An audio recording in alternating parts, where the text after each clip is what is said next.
I'd like to tell you about the strangest secret in the world.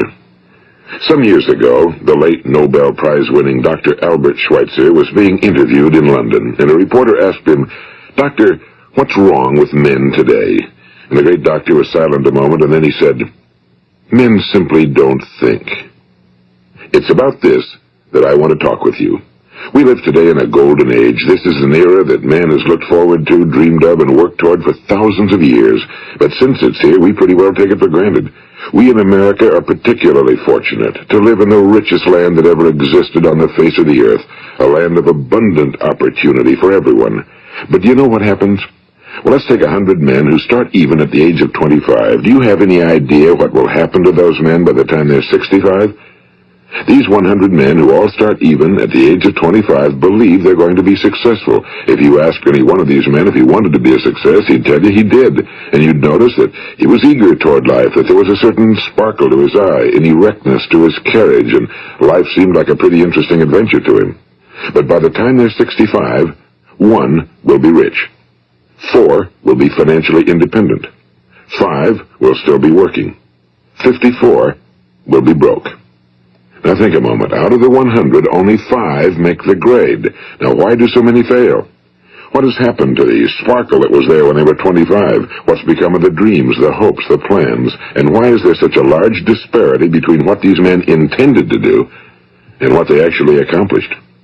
When we say about 5% achieve success, we have to define success. And here's the best definition I've ever been able to find. Success is the progressive realization of a worthy ideal. If a man is working toward a predetermined goal and knows where he's going, that man is a success. If he's not doing that, he's a failure. Success is the progressive realization of a worthy ideal. Rollo May, the distinguished psychiatrist, wrote a wonderful book called Man's Search for Himself. And in this book he says, the opposite of courage in our society is not cowardice. It is conformity. And there you have the trouble today. It's conformity, people acting like everyone else without knowing why, without knowing where they're going. Now think of it. In America right now, there are over 18 million people 65 years of age and older. And most of them are broke. They're dependent on someone else for life's necessities. Now, we learn to read by the time we're 7. We learn to make a living by the time we're 25. Usually by that time, we're not only making a living, we're supporting a family. And yet, by the time we're 65, we haven't learned how to become financially independent in the richest land that has ever been known. Why? We conform. And the trouble is that we're acting like the wrong percentage group, the 95 who don't succeed. Now, why do these people conform? Well, they really don't know. These people believe that their lives are shaped by circumstances, by things that happen to them, by exterior forces. They're outer-directed people. A survey was made one time that covered a lot of men, working men, and these men were asked, "Why do you work? Why do you get up in the morning?" 19 out of 20 had no idea. If you ask them, they'll say, well, everyone goes to work in the morning, and that's the reason they do it, because everyone else is doing it. Now let's get back to our definition of success. Who succeeds? The only person who succeeds is the person who is progressively realizing a worthy ideal. He's the person who says, I'm going to become this, and then begins to work toward that goal. I'll tell you who the successful people are. A success is the school teacher who's teaching school because that's what he or she wants to do. The success is the woman who's a wife and mother because she wanted to become a wife and mother and is doing a good job of it. The success is the man who runs the corner gas station because that was his dream. That's what he wanted to do. The success is the successful salesman who wants to become a top-notch salesman and grow and build with his organization. A success is anyone who is doing deliberately a predetermined job because that's what he decided to do deliberately. But only 1 out of 20 does that. That's why today there isn't really any competition unless we make it for ourselves. Instead of competing, all we have to do is create. You know, for 20 years I looked for the key which would determine what would happen to a human being. Was there a key I wanted to know which would make the future a promise that we could foretell to a large extent?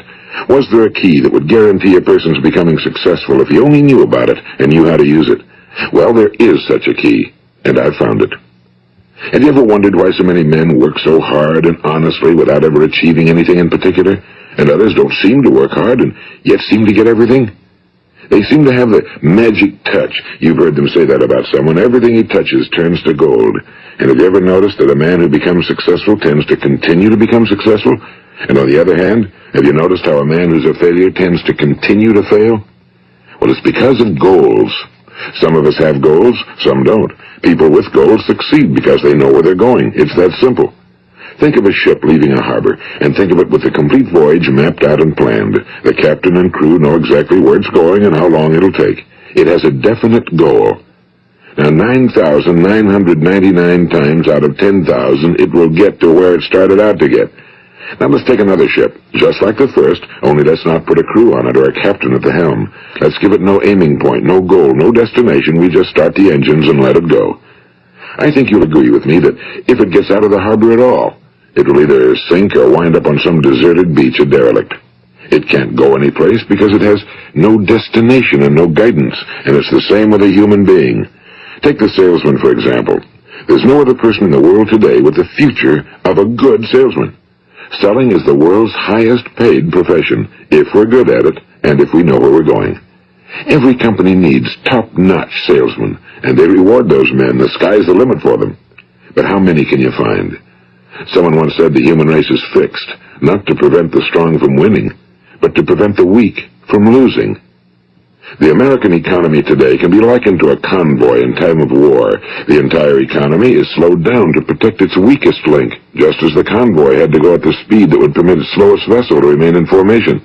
That's why it's so easy to make a living today. It takes no particular brains or talent to make a living and support a family today.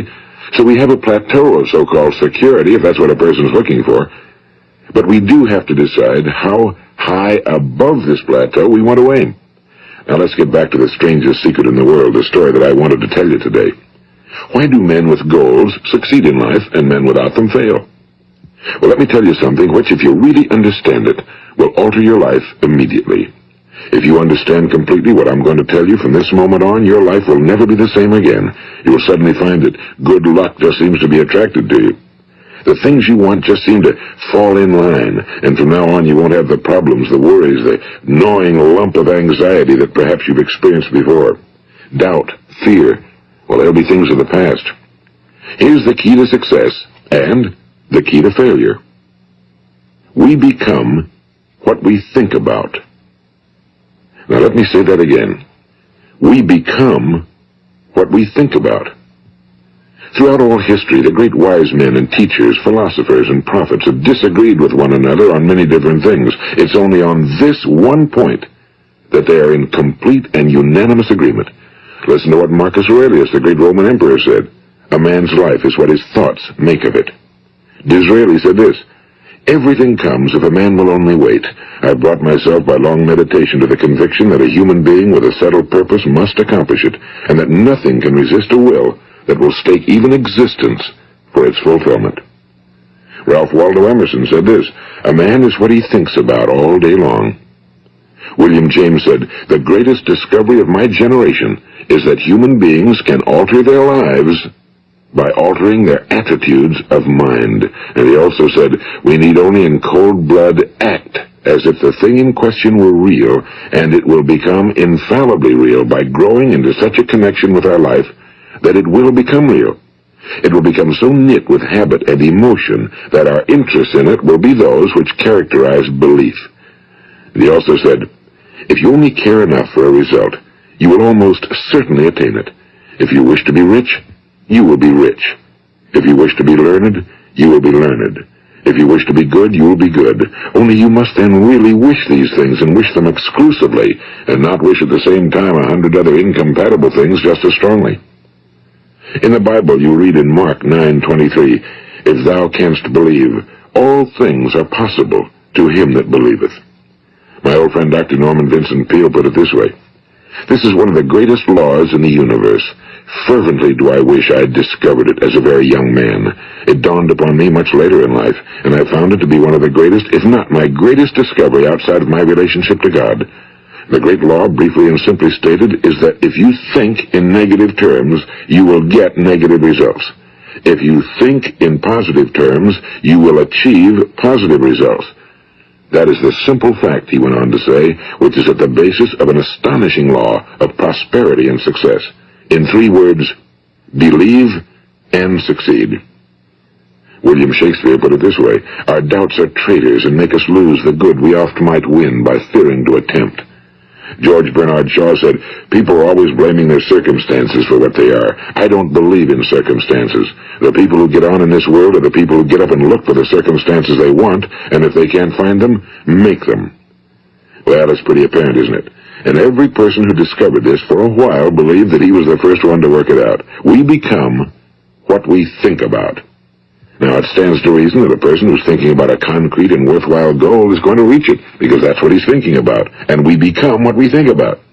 Conversely, the man who has no goal, who doesn't know where he's going, and whose thoughts must therefore be thoughts of confusion and anxiety and fear and worry, becomes what he thinks about. His life becomes one of frustration and fear and anxiety and worry. And if he thinks about nothing, he becomes nothing. Now, how does it work? Why do we become what we think about? Well, I'll tell you how it works as far as we know. Now, to do this, I want to tell you about a situation that parallels the human mind. Suppose a farmer has some land, and it's good fertile land. Now, the land gives the farmer a choice. He may plant in that land whatever he chooses. The land doesn't care. It's up to the farmer to make the decision. Now, remember, we're comparing the human mind with the land because the mind, like the land, doesn't care what you plant in it. It will return what you plant, but it doesn't care what you plant. Now let's say that the farmer has 2 seeds in his hand. One is a seed of corn, the other is nightshade, a deadly poison. He digs 2 little holes in the earth and he plants both seeds, one corn, the other nightshade. He covers up the holes, waters, and takes care of the land, and what will happen? Invariably the land will return what's planted. As it's written in the Bible, as ye sow, so shall ye reap. Now remember, the land doesn't care. It'll return poison in just as wonderful abundance as it will corn. So up come the 2 plants, one corn, one poison. Now, the human mind is far more fertile, far more incredible and mysterious than the land, but it works the same way. It doesn't care what we plant. Success, failure. A concrete, worthwhile goal, or confusion. Misunderstanding, fear, anxiety, and so on. But what we plant, it must return to us. You see, the human mind is the last great unexplored continent on Earth.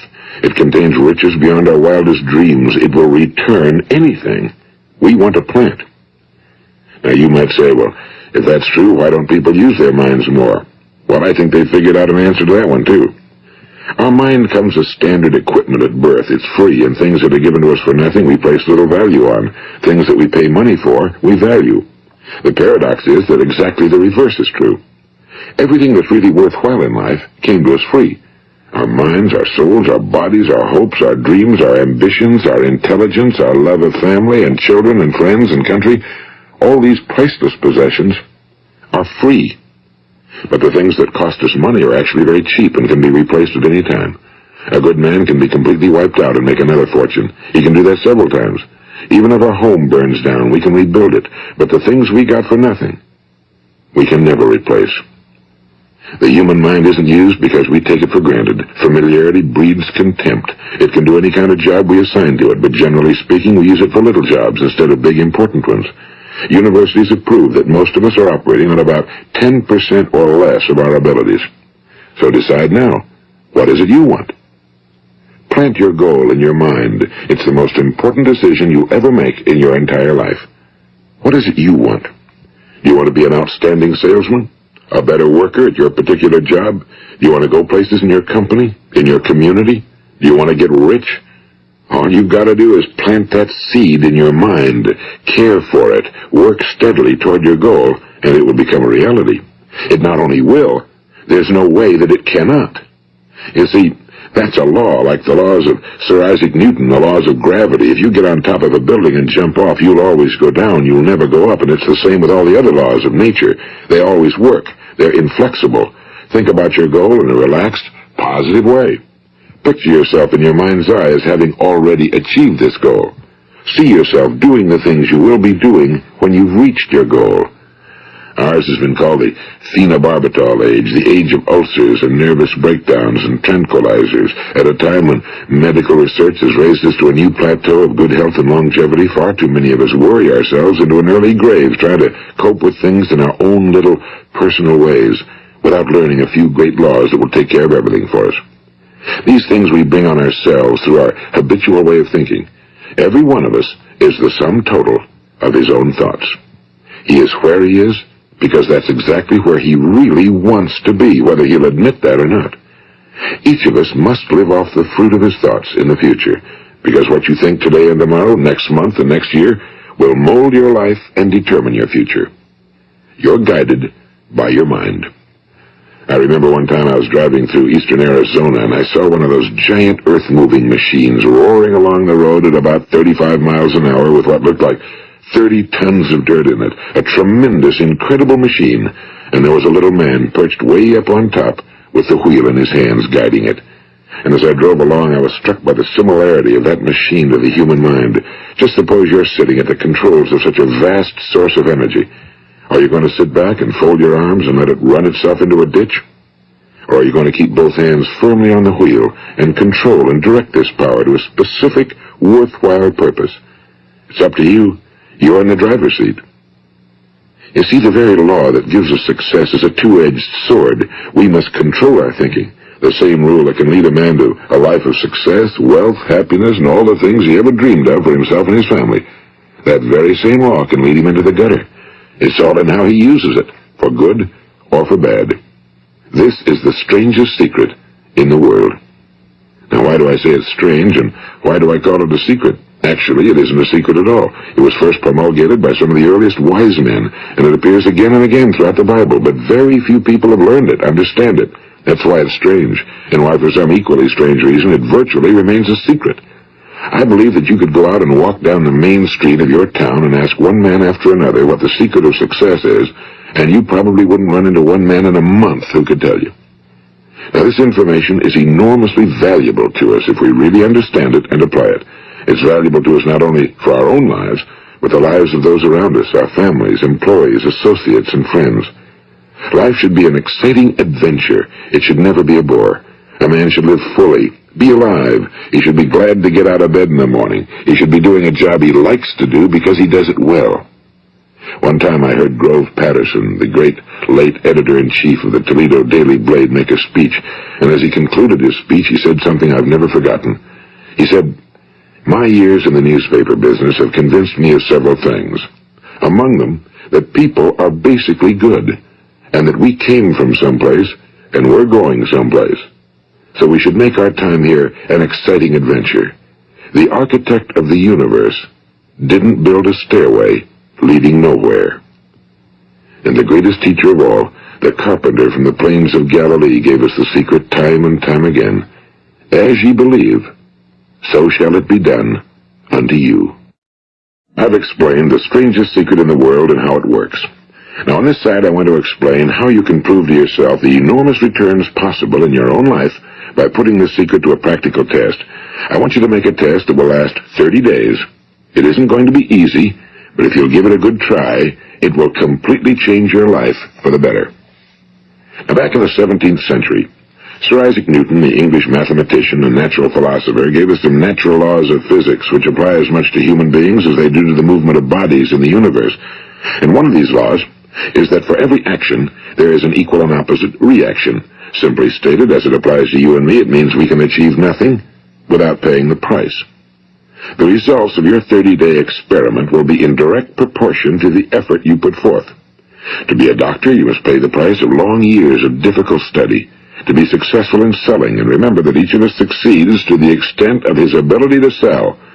Selling our families on our ideas, selling education in schools, selling our children on the advantages of living the good and honest life, selling our associates and employees on the importance of being exceptional people. To, of course, the profession of selling itself. But to be successful in selling our way to the good life, we must be willing to pay the price. Now, what is that price? Well, it's many things. First, it's understanding emotionally, as well as intellectually, that we literally become what we think about, that we must control our thoughts if we're to control our lives. It's understanding fully that as ye sow, so shall ye reap. Second, it's cutting away all fetters from the mind and permitting it to soar as it was divinely designed to do.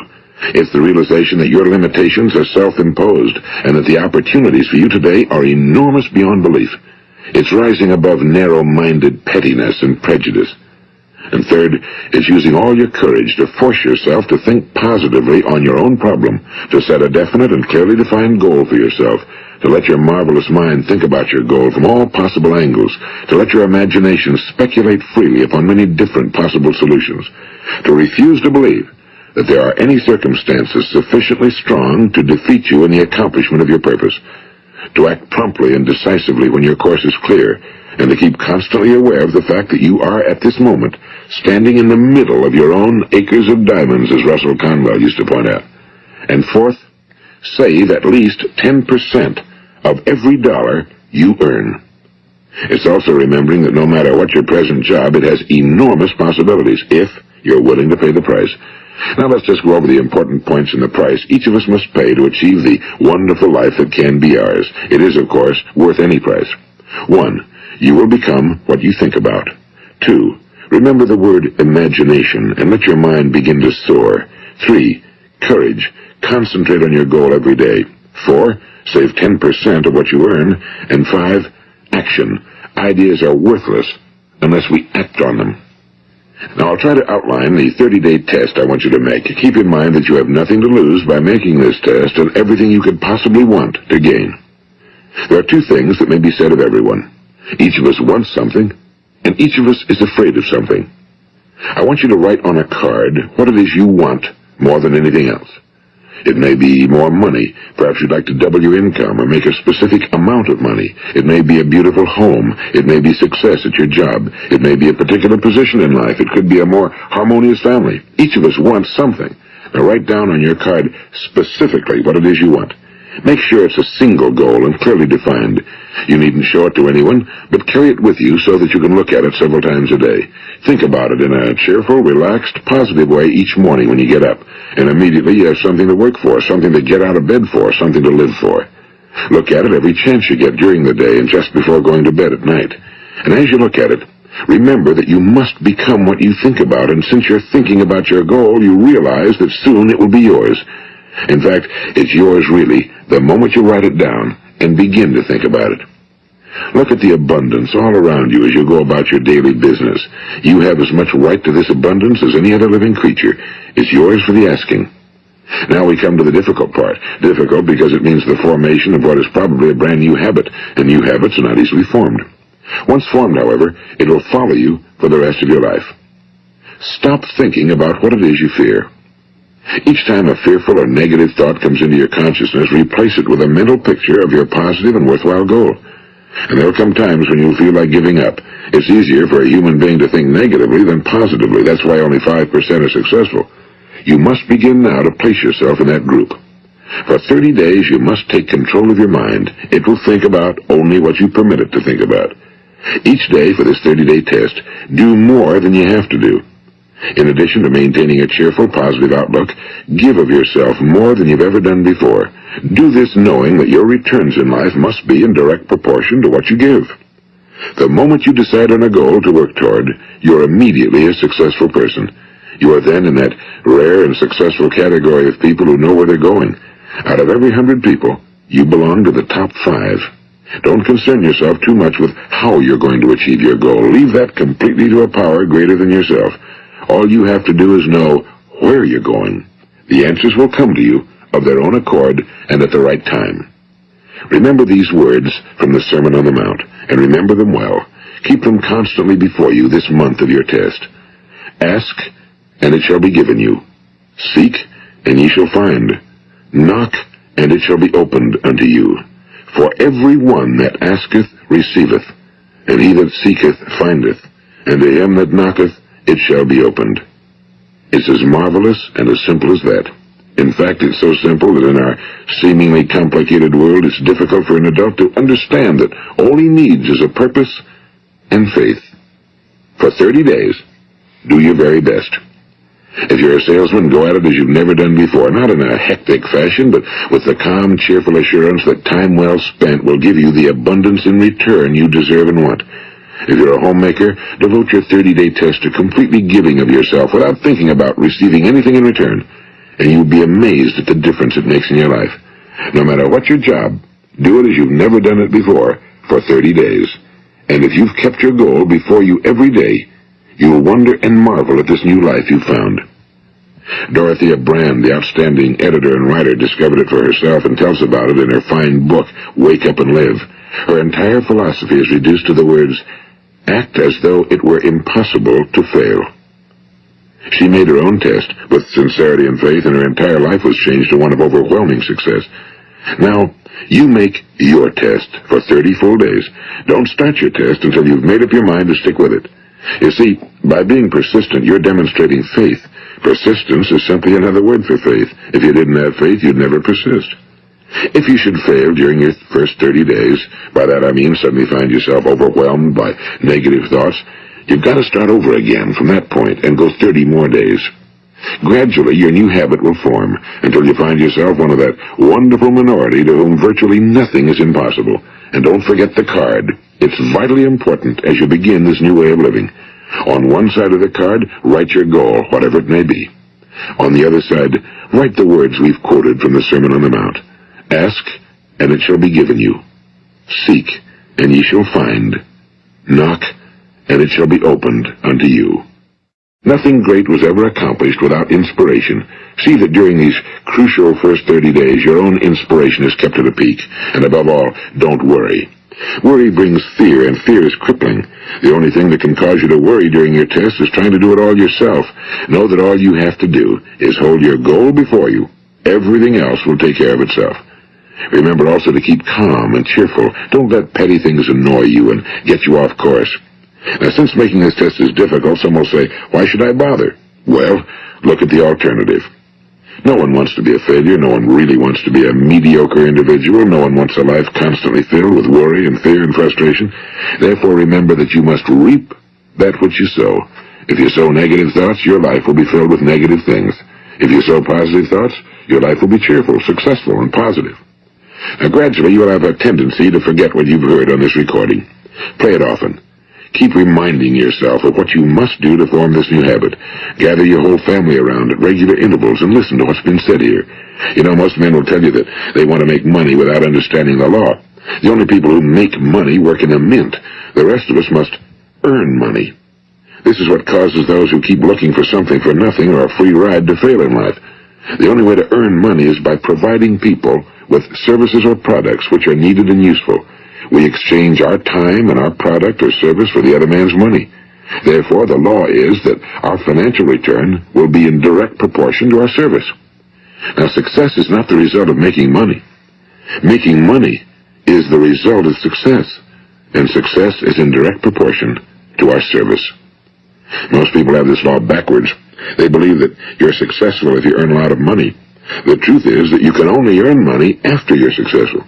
It's like the story of the man who sat in front of the stove and said to it, give me heat, and then I'll add the wood. How many men and women do you know, or do you suppose there are today, who take the same attitude toward life? There are millions.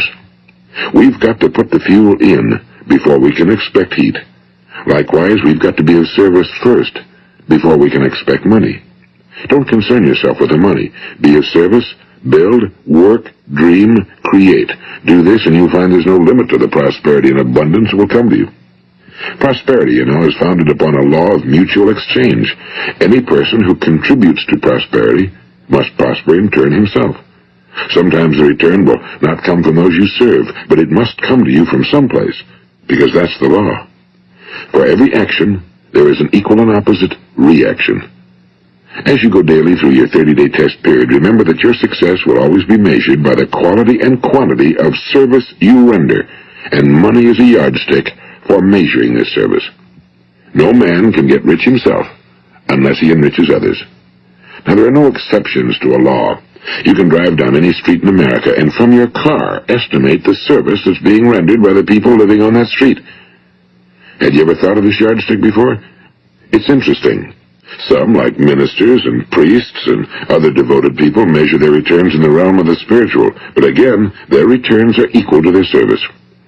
Once this law is fully understood, any thinking person can tell his own fortune. If he wants more, he must be of more service to those from whom he receives his return. If he wants less, he has only to reduce his service. This is the price you must pay for what you want.